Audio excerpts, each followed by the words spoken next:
नमस्कार, मी मायावती. एडीएन बातमीपत्रात आपले स्वागत. आजच्या दिवसभरात घडलेल्या घटनांचा आढावा आपण घेणारच आहोत. त्यापूर्वी नजर टाकूयात आजच्या ठळक घडामोडींवर. लोकसभेत खाईरे प्रतिस्पर्धी नाहीत. एमआयएम सोबत लढत होणार असल्याचे शिंदे गटाचे प्रवक्ते संजय शिरसाट यांचे प्रतिपादन. छावणीच्या घटनेची सखोल चौकशी केल्या जाईल. सरकार पीडितांच्या पाठीशी खंबीरपणे उभे असून पीडितांना सरकार सर्वतोपरी मदत करेल. मंत्री अब्दुल सत्तार यांचे प्रतिपादन. आता सविस्तर बातम्या.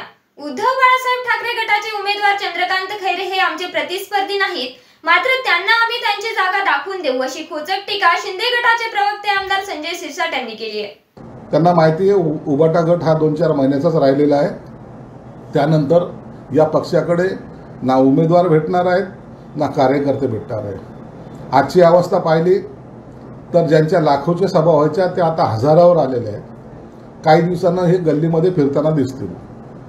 चंद्रकांत खैरेंना या लोकसभेमध्ये त्यांची सुद्धा जागा आम्ही दाखवून देऊ आणि ज्यांच्या दारोज्यात ते जात आहेत ते काही दिवसामध्ये ते आमच्याबरोबर असतील.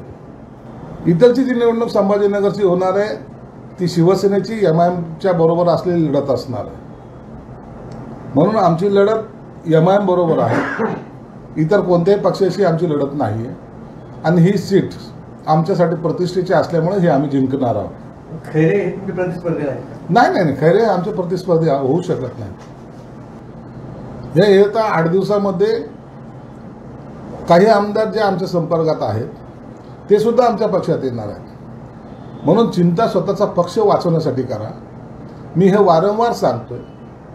तुमच्या या नादानपणाच्या स्टेटमेंटमुळं, तुमच्या ह्या बालिशपणाच्या वक्तव्यामुळं त्या पक्षाचा सत्यानाश झालेला आहे. स्वतःच्या पक्षाचा तुमच्यावर असलेला विश्वास जर पाहिला तर त्याची जाणीव तुम्हा सर्वांना होईल. पक्ष तुमच्यावर विश्वास नाही, तुम्ही इतरांवर जाऊन टीका करायला लागलेत. मला वाटतं हे संयुक्तिक नाही. आपण आपल्या पक्षाच्या ध्येय धोरणाचा किंवा आपल्या पक्षाच्या प्रचाराचा याच्याबद्दलचा गंभीरतेने आपण विचार करा. दुसऱ्याच्या पक्षावर डोकू नका, एवढं तुम्हाला विनंती राहणार आहे. नसता जर आम्ही बोलायला लागलो, बोलूच, परंतु त्याला थोडासा अवधी आहे. त्या टायमाला तुम्हाला पळती भुई थोडी होणार आहे. श्रीकांत शिंदे पुन्हा दिल्लीत पोहोचू शकणार नाहीत असे संजय राऊत म्हणाले. संजय राऊत आमच्या आशीर्वादानं राज्यसभेवर गेलेलं आहे, याचं भान त्यांनी ठेवलं पाहिजे. श्रीकांत शिंदे दिल्लीतही जातील आणि चांगल्या बहुमतानं जातील, हे मी तुम्हाला ठामपणे सांगू शकतो. श्रीकांत शिंदे हा फक्त एकनाथ शिंदेचे चिरंजीव आहेत, मुलगा आहे, ही त्याची लायकी असं समजण्याचं कारण नाही. त्यांनी केलेली कामं एकदा मतदारसंघात जाऊन पहा. ज्या कामाचा व्याप जर तुम्ही पाहिला, त्या कामाची जर स्पीड जर पाहिली. विश्वरत्न डॉक्टर बाबासाहेब आंबेडकर सर्वपक्षीय जयंती उत्सव समितीच्या वतीने जयंतीनिमित्त विविध उपक्रम राबविण्यात येणार असून शीख समाजाच्या वतीने 14 एप्रिल रोजी भव्य अन्नदान करण्यात येणार असल्याची माहिती समितीच्या वतीने देण्यात आली आहे. समितीच्या वतीने या ठिकाणी कार्यालयामध्ये आरोग्य शिबिर घेण्यात येणार आहे. मग त्याच्यामध्ये आरोग्यामध्ये सर्व चाचण्या सर्व मोफत या ठिकाणी करण्यात येईल. आणि ज्यांचं त्या आरोग्य शिबिरामध्ये जर मोठं जर एखादं शस्त्रक्रियासारखं जर एखादं त्या ठिकाणी निघालं तपासणीमध्ये, तर समितीच्या वतीने त्या आरोग्यासाठी किंवा त्या माणसासाठी सर्व ऑपरेशनचा खर्च आणि सगळा खर्च या ठिकाणी समितीच्या वतीने करण्यात येण्याचा आम्ही या ठिकाणी संकल्प केलेला आहे. 13 तारखेला रात्री बडकल गेट येथे केक कापण्यात येईल आणि त्या ठिकाणी रात्री 12 वाजता विद्युत रोषणाई तर करण्यात येणारच आहे, परंतु विशेष अशी आकर्षक आतिषबाजी या ठिकाणी करण्यात येणार आहे कि 8 तारीख को विश्वरत्न डॉक्टर बाबा साहेब अम्बेडकर का 133वीं जयंती के अवसर का कार्यालय का उद्घाटन यहाँ क्रांति चौक पर किया जाएगा। 9 तारीख को वृक्षारोपण का कार्यक्रम किया जाएगा। 10 तारीख को बुद्ध लेनी बनते जी का भोजन दान का कार्यक्रम 12 बजे करा जाएगा। 11 तारीख को महात्मा फुले जयंती साजरी करने का कार्यक्रम किया जाएगा और उधर अभिवादन का कार्यक्रम भी किया जाएगा। इफ्तार पार्टी ईद दोनों ही सर्वपक्षीय की जानिब से बनाई जाएगी। 12 तारीख को आरोग्य शिविर ली जाएगी। 13 तारीख को रात को केक काट के भव्य आतिशबाजी का कार्यक्रम भड़कल गेट पर किया जाएगा। 14 तारीख को सुबह अभिवादन सभा भड़कल गेट पर की जाएगी और शाम को 14 तारीख को मिरणुक का स्वागत गोलमंडी के चौक पर किया जाएगा सर्वपक्षीय की तरफ से। इसके अलावा सिख समाज की तरफ से जो भी लोग ये मार्ग से वहां जाएंगे 14 तारीख के दिन उन्हें रोजा और पुलाव की सेवा सिख समाज गुरुद्वारा गुरु सिंह सभा की तरफ से किया जाएगा। 6 बजे 14 तारीख को मिरणुक की शुरुआत क्रांति चौक से की जाएगी। इधर नारियल फोड़ के उधर गुलमंडी पे सभी जितने भी पथ आते हैं उनका स्वागत उधर किया जाएगा। सभी पक्ष मिलकर इस बात से बनाई गई थी कि सब लोग बाबा साहब की घटना की वजह से बाबा साहब के लिए काम करें। जैसा कि यहाँ पर गणेश महासंघ पुराना है, उसमें सब जने मिल के काम करते हैं। वैसी मोहर्रम की कमेटी है जिसका मैं भी सदर हूँ। तो ये कमेटी जो बनी तो इलेक्शन की कमेटी नहीं है। अब बात जने इलेक्शन कमेटियाँ बना लेते, कारपोरेशन इलेक्शन एक कमेटी, नगर पालिका या MLA, ये ऐसा कोई सवाल नहीं आता। ये सब अब जिसको कर देगा बड़ी अच्छी बात है। एक घर में 10 भाई रहते तो अपने अपना खुशी से बनाओ, लेकिन घर का जो बड़ा रहता है उसका मान पान ज्यादा रहता है। तो वैसे ही ये सोचता कि भाई सबके सर्वपक्षी बनाए थे, ये इससे बनाए थे कि भाई हम सही बाबा साहब के वजह से ये करें। इसमें कोई पॉलिटिकल लालूच नहीं, कोई सियासत नहीं, इलेक्शन संबंध नहीं। हमारी गुजारिश तो सब इसमें शामिल हो और जिसको अपना अपना करना, जैसे हमारे उर्दू में कहावत है, हर जने 1.5 ईंट की मस्जिद बना देते, ऐसे कोई सवाल नहीं आता। आप कुछ जो करना है करो, लेकिन सर्व क्योंकि ये कमेटी अब सब जने याद करते हैं। ऐसा 3-4 कार्यक्रम और रहते हैं जो सब याद करते हैं। एक गणेश महासंघ हो गया, शिव जयंती हो गई, यह एक परंपरा चली आ रही है। बायजीपुरा परिसरातील गांजे शहादा मशिदीत 30 मार्च पासून सुरू झालेल्या 10 रोजा इज्तेमा कार्यक्रमात धार्मिक प्रमुखांनी मार्गदर्शन केले। ही रोजा इज्तेमा 10 दिवस चालणार आहे। मेरी नस्ल कोई और है। अच्छा भाई क्या है वो भी बता दो। उसके सभा नंबर 16 पर उन्होंने लिखा कि मैं इस्राएली हूं। पहले फारसी था, इस्राएली हुआ और उससे पहले मुगल था। अच्छा ठीक है, यहां तक हो गया। इसी किताब में आगे लिखते हैं और फातिमी भी हूं। तो वो जब तू बोला था तू फारसी है और मुगल है, अब बोलता है कि हज़रत फातिमा की औलाद में से सैयद है। क्या समझा है? ये 4 हवाले हो गया। फिर उसके 1 साल बाद 1902 में अपनी किताब तोहफे को लड़बिया लिखा उसने।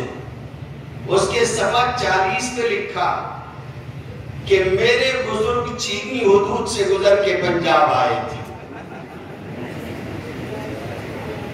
और फिर उसके बाद अपनी किताब चश्मे मारिफत में उसने खुद को ये बताना चाहा कि उसकी असल और नस्ल चीनी है। भला बताइए, एक आदमी अगर वाकई इतनी नस्ल से हो जाए तो वो नस्ल अच्छी है कि खराब है? जी, ऐसा आदमी नबूवत तो दूर की बात है, संजीदा सोसाइटी और माशरे में खड़ा करने के लायक नहीं। लोग बोलेंगे जब मैंने अपना बाप तय कर लिया फिर उसके बाद आना। मिर्जा ने अपनी तालीम के बारे में लिखा है कि जब मैं 6 साल का था तो एक फारसी पढ़ाने वाला मेरे लिए नौकर रखा गया, फिर एक अरबी वाला भी रखा गया। इसी तरीके से आगे तक पढ़ते पढ़ाते इन्होंने मुख्तलिफ किताबें बाज मौलवियों से पढ़ ली, तालीम अधूरी छोड़ दी।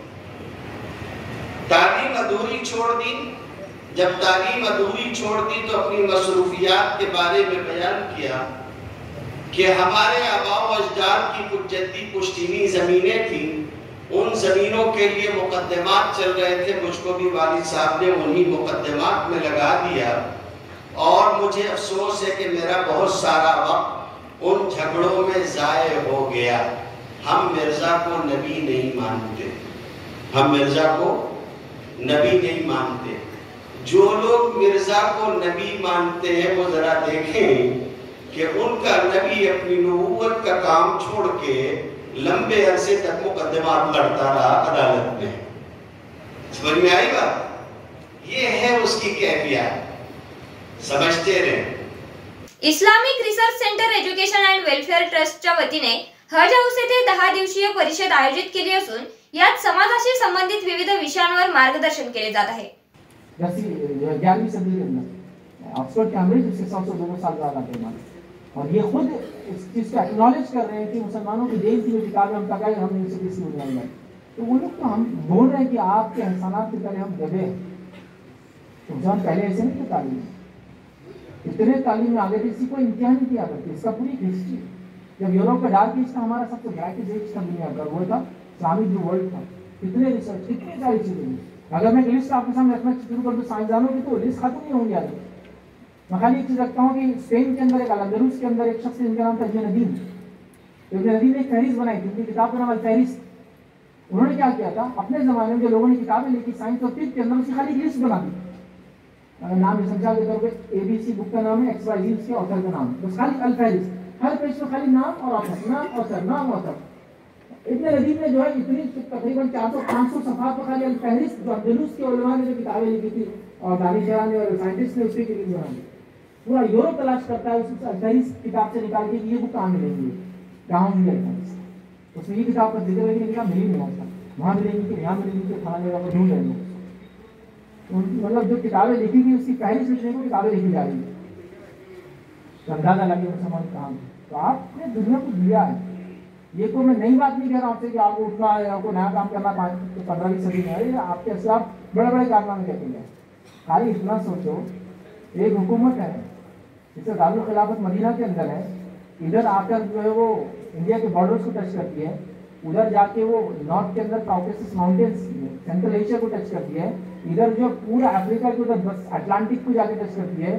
तो कितनी जबानें बोलने वाले, कितने लोग होंगे, कितने चीज़ों के मापने के तरीके उनके पास होंगे, कैसे कंट्रोल कर देंगे उसको एक एक छोटे से इलाके से। खाली सोचो इस पर, यूनिफाइड कैसे सिक्का चलता होगा, लैंग्वेजेस को कैसे वैल्यू को मेंटेन करते होंगे, स्टैंडर्ड्स कैसे मापते होंगे चीज़ों के, कहीं तोला जा रहा है तो कोई मापा जा रहा है तो कोई होंगे, कितने पैमाने थे। आज का मीटर करने के बाद भी गैलन्स भी चालू है, पाउंड्स भी चालू है।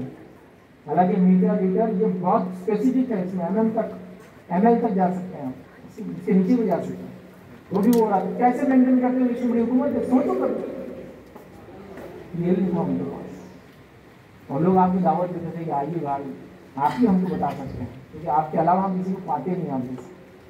तो इल्म के मीनार बन गए, रोशनी के मीनार बन गए, तो लोगों को हिदायत दे रहे, इंसान से नफा पा रहे। लोग बुला रहे थे आपको आगे होने का, हमारे हिसाब किताब के मसाइल हल कर दीजिए, हमारे डिस्प्यूट खत्म कर दीजिए, हमको इल्म की रोशनी दीजिए, हमको तामीरात का इल्म दीजिए, हमको जंगी मारों का इल्म दीजिए, अपनी फौज के जरिए हमारी इज्जतों को बचाइए, हमारी आबरू को बचाइए, हमारी सल्तनत को बचाइए। हम पे बना कीजिए। इल्म में जो कौम आगे बढ़ जाती है ना, उसका बोलबाला हो जाता है, बोलबाला हो जाता है। और जब लोग इल्म में आगे होते हैं तो क्या मुकाम होता है। आप बोले हिंदुस्तान की जो पहली हुकूमत है बलबन, जिन्होंने फर्स्ट टाइम कुतुबुद्दीन ऐबक वगैरह जो आप नाम सुनते हैं, बलबन हुकूमत थी। ये सबके सब क्या थे मालूम आपको, ये गुलामान थे। अगर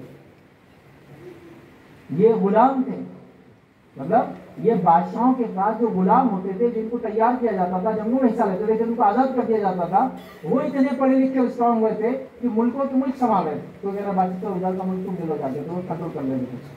अजूनही काही बातम्यांचा आढावा आपल्याला घ्यायचा आहे, मात्र वेळ झाली आहे छोट्याशा ब्रेकची। कुठेही जाऊ नका, पाहत रहा एडीएन।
दिवाळी धमाका.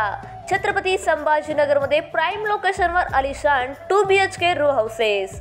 बीड बायपास रोड सातारा परिसर पासून फक्त 200 मीटरच्या अंतरावर. हिवाळी पाटील लॉन्स पासून फक्त 400 मीटरच्या अंतरावर. आकर्षक किमतीत रो हाऊसचे मालक व्हा आणि आकर्षक बक्षिसे जिंका. किंमत फक्त 51 लाख पासून पुढे. विकसित क्षेत्रात अधिष्ठान आहे. वैयक्तिक रो हाऊस साठी प्रशस्त पार्किंग, त्याचबरोबर private garden, video door bell, सौर सिस्टीम. जागेचा पत्ता प्लॉट क्रमांक 14P 15 24 25P Beed bypass Satara परिसर छत्रपती संभाजीनगर औरंगाबाद. खरेदीसाठी आमचा कॉन्टॅक्ट नंबर आहे 9860056488. सर्व बँक कर्ज उपलब्ध आहेत. अटी आणि शर्ती लागू. मस्त मास्क पहना है तुम्हें. Thank you sir. वो जान बचाने के लिए पहनना पड़ता है ना सर. रेडीमेड है या टेलर मेड है? ऑनलाइन ऑर्डर किया है सर. एक और है ना सर. देना. बहुत मस्त लगे आपको. ये ना सर. सर ना भाई, जान बचाने के लिए बाइक चलाते वक्त सिर्फ खोपड़े पे मास्क पहनेगा तो खोपड़े को कौन बचाएगा? समझ गया सर. हेलमेट ऑनलाइन ऑर्डर कर, वरना हमेशा के लिए ऑफलाइन हो सकता है. Okay sir. ये ले. चल हम ये भी ऑनलाइन भर दे. हेलमेट पहने, ट्रैफिक नियमों का पालन करे, जिंदगी के सफर को सुरक्षित रखे.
ब्रेक नंतर पुन्हा एकदा स्वागत. छावणीच्या दाना बाजारमध्ये घर व दुकानाला लागलेल्या भीषण आगीत एकाच कुटुंबातील 2 चिमुकल्यांसह 7 जणांचा मृत्यू झाल्याची घटना घडल्यानंतर गुरुवारी मंत्री अब्दुल सत्तार यांनी घटनास्थळी भेट देत घडलेल्या दुर्दैवी घटनेबद्दल शोक व्यक्त केला.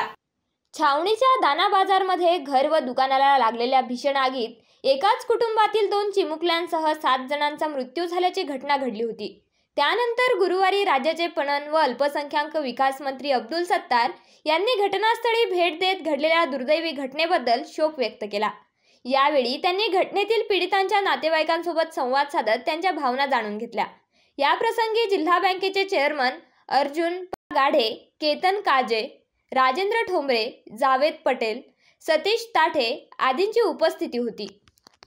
याची खरं म्हणजे चौकशी व्हायला पाहिजे. काही लोक बोलणं आहे म्हणजे अग्निशमन दलाचे अधिकारी आले, त्यांनी जशा पद्धतीने कारवाई करायला पाहिजे तशी केली मी, अशी त्यांची काही भावना आहे. काही लोकांच्या बाबतीत ही जी परिस्थिती निर्माण झाली आहे त्याची चौकशी करत नाही. हे सर्व चौकशी केल्यानंतरच खरं कळतं का याची जबाबदारी कोणाची आहे. ही जबाबदारीमध्ये जे जबाबदार, जे काही त्यांच्या चुका झाल्या किंवा काही चुकून हे जे जळीत झाल्यानंतर काही लोकांना वाचवता येईल का, काही आजूबाजूचे काही शेजारी होते या लोकांनी प्रयत्न केले, काही लोकांना वाचवण्याचा प्रयत्न केला. काही लोक दुर्दैवाने 7 लोक आणि त्या बाकीचे जे परिस्थिती आहे ते तर काही बोलण्यासारखी बी नाही. एक महिन्यानंतर एक महिलाची डिलिव्हरी होती त्यांच्या घरामध्ये, त्याच्यामध्ये जी परिस्थिती निर्माण झाली ती एकदम भयानक आहे. मला असं वाटतं की सरकारतर्फे सन्माननीय मुख्यमंत्री महोदयांनी घोषणा केली त्यांना मदत करण्याची. सर्व समाज मदत करेल किंवा त्यांना जे लागेल आमच्यासारखे लोकही मदत करतील, पण जे जीव गेले याची कोणी किंमत करू शकत नाही. अशा भविष्यामध्ये घटना होऊ नये म्हणून छावणी परिसर असेल का जुना शहर असेल, या शहरामध्ये छोट्या छोट्या गल्ल्या आहेत. अशा गल्ल्यामध्ये ज्या पद्धतीने अशी दुर्घटना होते त्याच वेळेस ती परिस्थितीवर कंट्रोल करण्यासाठी भविष्यामध्ये सरकारला आम्ही कमिशनरशी बोलणार आहे, कलेक्टरशी बोलणार आहे आणि विशेषतः पोलीस कमिशनरशी बोलावं लागेल. महापालिका कमिशनरपासून तर मला वाटतं छावणी एरिया असल्या कारणाने अजून हे महापालिकेमध्ये समाविष्ट झाला नाही, पण भविष्यामध्ये महापालिकेमध्ये गेल्यानंतर काही ज्या ह्या दुर्दैवी घटना होणार नाही भविष्यामध्ये याची नोंद घ्यावी लागेल आणि शासनातर्फे त्यांच्या परिवाराला पूर्ण मदत केली जाईल आणि याची चौकशी करून पुढच्या भविष्यामधल्या ज्या दुर्घटना होणार नाही याच्यासाठी या शहरासाठी प्लॅन करावा लागेल. शहर मोठं आहे, छोट्या जुन्या गल्ल्या आहेत आणि त्यामध्ये अशा दुर्घटना भविष्यामध्ये होऊ नये याच्यासाठी ही शासनातर्फे विशेष प्रयत्न केले जाईल. महामानवाच्या विचारांची आदर्श जयंती उत्सवानिमित्त 133 बोधी वृक्षारोपण व विविध सामाजिक उपक्रमांद्वारे अभिवादन करून सर्वपक्षीय आंबेडकरवादी जयंती उत्सव समितीच्या वतीने जयंती उत्सवाला पोलीस उपायुक्त नितीन बगाटे यांच्या हस्ते सुरुवात करण्यात आली. विश्वरत्न डॉक्टर बाबासाहेब आंबेडकर यांची 133वी जयंती सर्वपक्षीय आंबेडकरवादी जयंती उत्सव समिती शहर जिल्ह्याच्या वतीने दरवर्षीप्रमाणे अनेक समाज उपयोगी उपक्रम राबवून साजरी करण्यात येत आहे. त्यानिमित्ताने धम्मभूमी बौद्ध लेणी परिसरामध्ये जयंती उत्सव समितीच्या वतीने शहराचे पोलीस उपआयुक्त नितीन बगाटे व अखिल भारतीय भिक्खू संघाच्या वतीने महामानवाला अभिवादन म्हणून 133 बोधी वृक्षाची रोपण करून सामाजिक उपक्रमाला सुरुवात करण्यात आली. शहरभर हे बोधी वृक्ष लावण्यात येणार आहेत. वृक्षारोपण कार्यक्रमाला प्रमुख उपस्थितीमध्ये पोलीस उपआयुक्त नितीन बगाटे, अखिल भारतीय भिक्खू संघाचे जिल्हाध्यक्ष नागसेन थेरो, भंते संघप्रिय थेरो, भंते शीलबोधी, भंते बोधिधम्म, भंते आनंद, डॉक्टर विलास जोंधळे, डॉक्टर राजाराम बडगे, जयंती उत्सव समितीचे अध्यक्ष दीपक निकाळजे, अरविंद कांबळे, अमित वाहुळ, अनिल बिरारे, विशाल इंगळे, सचिन जोगदंड, आनंद कस्तुरे, काकासाहेब काकडे, मुकेश खोतकर, त्रिसरण गायकवाड, संतोष चव्हाण, नितीन धम्मभूमी बौद्ध लेणी येथील पूजनीय भिक्खू संघ, आंबेडकरी व सामाजिक चळवळीत निष्ठेने काम करणारे भीमसैनिक, उपासक, उपासिका व नागरिकांची मोठ्या प्रमाणावर उपस्थिती होती. धम्मभूमी बौद्ध लेणी या ठिकाणी विश्वरत्न डॉक्टर बाबासाहेब आंबेडकर यांची 133वी सर्वपक्षीय आंबेडकरवादी जयंती उत्सव समितीच्या वतीने या शहराचे कर्तव्यदक्ष पोलीस अधिकारी IPS नितीन बगाटे साहेब, आदरणीय भदंत विशुद्धानंद बोधी महाथेरो, तसेच नागसेन बोधी महाथेरो, शील बोधी भंतेजी यांच्या व समस्त जयंती उत्सव समितीच्या पदाधिकाऱ्यांच्या वतीने या ठिकाणी बोधी वृक्षाचे रोपण करून या जयंती उत्सवाची सुरुवात करण्यात आलेली आहे. दरवर्षीप्रमाणे आमची आंबेडकरवादी जयंती उत्सव समिती जी आहे ती बाबासाहेबांना प्रेरक असे त्यांचे विचार पुढे घेऊन जाण्याचं काम हे जयंती उत्सवाच्या माध्यमातून शहरभरात जिल्हाभरात करण्यात येतं. शालेय साहित्य वाटप असेल गरजू विद्यार्थ्यांना, वृक्षारोपण असेल, बोधी वृक्ष लावणे, त्या ठिकाणी अनेक विविध सामाजिक उपक्रम आम्ही या समितीच्या माध्यमातून राबवत असतो. एक वेगळा संदेश जो बाबासाहेबांना अभिप्रेत आहे, त्यांच्या विचारांना अभिप्रेत आहे, ते देण्याचा लोकांना काहीतरी म्हणजे आदर्श या जयंतीतून मिळाला पाहिजे हे देण्याचा प्रयत्न आम्ही सातत्याने करत असतो व तो प्रयत्न याच्यापुढेही चालू राहील. वृक्षारोपण बुद्धलेणीवर होत आहे, झालेला आहे.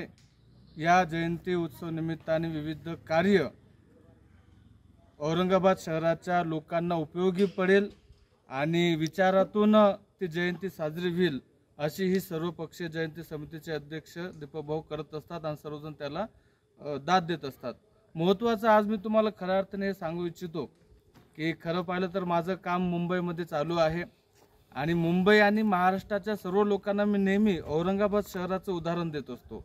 या ठिकाणी एक खासियत अशी आहे की प्रत्येक व्यक्ती वेगवेगळ्या पक्षामध्ये काम करत असतो, त्या मार्गाने लोकांना न्याय द्यायचा प्रयत्न करत असतो. परंतु जेव्हा कधी समाजावर किंवा बौद्ध धम्मावर किंवा भिक्षूवर किंवा विहारावर जर कधी एखादा घटक अन्याय करत असेल तर सर्व पक्षातले लोक एकत्र येतात आणि बाबासाहेबांच्या विचारानुसार भावाला भाऊ म्हणून आपल्यावर आलेलं संकट तोडण्याचं काम करतात आणि याची सुरुवात भंतेंच्या अध्यक्षतेखाली औरंगाबादमध्ये झालेली आहे. आणि त्यातूनच औरंगाबादचे भीमसैनिक प्रत्येक चळवळीमध्ये महाराष्ट्रामध्ये कुठेही अन्यायाचं जर प्रकरण घडलं तर त्याचा उठाव पहिले औरंगाबादमध्ये होतो, कारण की इथं बाबासाहेबांनी कॉलेज स्थापन करून लोकांना जसा पोलिओ डोस दिल्यानंतर अपंग होत नाही, तसं मिलिंद कॉलेज स्थापन करून जो व्यक्ती इथून शिकून जातो तर तो लोकांच्या उज्ज्वल भविष्यासाठी काम करतो. 133वी जयंती असल्यामुळं आजपासून 14 एप्रिलपर्यंत आपण 133 बोधिवृक्ष पिंपळाची झाडं लावून एक वेगळा उपक्रम करतो. दरवर्षी ह्या उत्सव समितीच्या वतीनं दीपक भाऊची टीम असेल, दीपक भाऊ असतील, 18 तास अभ्यासाचं अभियान राबवतो आपण. त्यानंतर आपल्या वस्त्यामध्ये जाऊन जे गोरगरीब विद्यार्थी असतात त्यांच्यासाठी शालेय साहित्याचं वाटप होतं.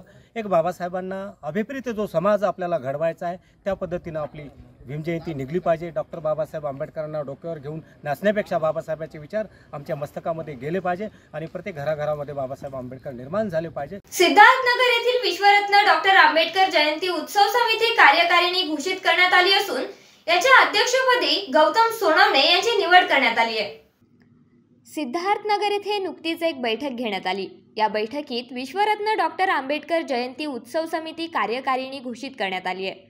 या कार्यकारिणीच्या अध्यक्षपदी गौतम सोनवणे यांची निवड करण्यात आली आहे, तर उपाध्यक्ष राजू मगरे, राहुल काळे, कार्याध्यक्ष सुनील पातारे, सचिव नंदू दाभाडे, सहसचिव सिद्धार्थ भालेराव, भीमराव दाभाडे, कोषाध्यक्ष शंकर वाहुड, रमेश वानखेडे, सहकोषाध्यक्ष राहुल भिसे, आनंद मगरे, स्वागत अध्यक्ष संजय शिंदे, दीपक दाभाडे, मोहन साळवे, अशोक जोगदंड आदींची निवड करण्यात आली आहे. या समितीच्या वतीने विविध उपक्रम राबविण्यात येणार आहे अशी माहिती अध्यक्ष गौतम सोनवणे यांनी दिली. सामाजिक कार्यकर्त्या तथा लेखिका सुलभा पिंजरकर यांनी वृक्षारोपण करून अनोख्या पद्धतीने वाढदिवस साजरा करत समाजासमोर आदर्श निर्माण केलाय. सामाजिक कार्यकर्त्या तथा लेखिका सुलभा पिंजरकर ह्या त्यांचे पती गम पिंजरकर यांच्या सोबतीने सामाजिक कार्यात अग्रेसर असतात. याबरोबरच त्या नेहमीच वृक्षारोपण आणि संगोपनासाठी देखील अग्रेसर असतात. त्यांचा वाढदिवस देखील त्यांनी स्वामी विवेकानंद उद्यान येथे प्रत्यक्ष खड्डे घेऊन झाडे लावून मोठ्या उत्साहात साजरा केला. या कार्यक्रमाप्रसंगी शहर सुधार व विकास समितीचे अध्यक्ष NP दराडे यांनी शुभेच्छापर संदेश दिला, तर उपस्थित सर्व उद्यानप्रेमींच्या वतीने त्यांना शुभेच्छा देण्यात आल्या. नुकतेच उद्यानात पिंजरकर यांच्या पुढाकाराने आणि लोकवर्गणीतून 52 नारळाची झाडे लावली आहेत. तर कुठलाही प्रसंग असेल तर वृक्षारोपण करून तो क्षण साजरा करण्याचा सामाजिक संदेश त्यांनी अंमलात आणून त्याचा पायंडा उद्यानात येणाऱ्या उद्यानप्रेमींनी पाडला आहे.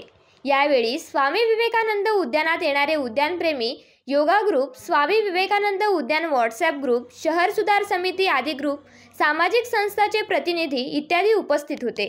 शेवटी परत एकदा एक नजर टाकूयात आजच्या ठळक घडामोडींवर. लोकसभेत खाईरे प्रतिस्पर्धी नाहीत. MIM सोबत लढत होणार असल्याचे शिंदे गटाचे प्रवक्ते संजय शिरसाट यांचे प्रतिपादन. छावणीच्या घटनेची सखोल चौकशी केल्या जाईल. सरकार पीडितांच्या पाठीशी खंबीरपणे उभे असून पीडितांना सरकार सर्वतोपरी मदत करेल. मंत्री अब्दुल सत्तार यांचे प्रतिपादन. याचबरोबर हे बातमीपत्र इथेच संपलं. पुन्हा भेटूयात पुढील बातमीपत्रात. तोपर्यंत बघत रहा औरंगाबादकरांचं हक्काचं बातमीपत्र ADN.